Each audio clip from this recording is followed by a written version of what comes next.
Kapitáne, právě jsme zahlídli piráty na pravoboku. Cože? Nabíjte díla, připravte se k boji.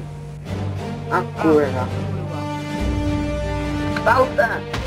Spalte! Do útoku, zničte je na prach! Dělejte, musíme je sestřelit! Spalte! Wow! Wow! Dělejte! Musíme je střídat!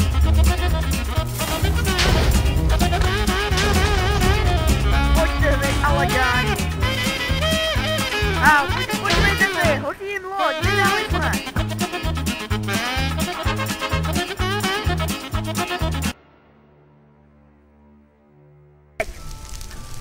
Kapitán, jediná možnost je skočit do vody. To odmítávám, je to moje poslední loď. Musíme, za chvilku schoříme. Odmítám, radši se potopím sám s tou lodí.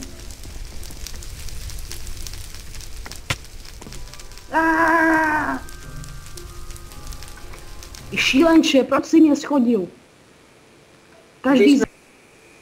Šílenče, to byla moje poslední loď. Poslední, víš co to znamená poslední? To si tam chtěl uhořet.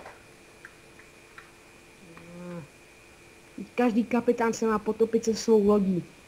A nebýt jako zbabilec. Takhle se můžeme těm pirátům ještě pomstit. Jsme pod palbou! Rychle, kapitáne, musíme rychle na nějaký ostrov se upít.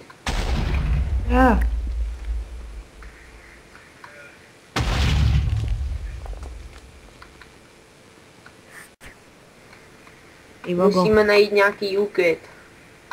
No, slyšel jsem, že tady pár kilometrů odtud je takový ostrov. Já slyšel jsem, že starí piráti se navigovali podle souhvězdí. Musíme zastavit a najít nějaký, který by nás mohl dovést na nějaký úkryt. Už se tady touláme asi několik hodin. A zatím žádná pevnina.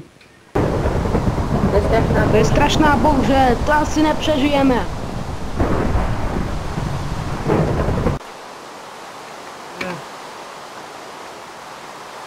Co se děje? Co to je? Nějaký město. Je to jsme?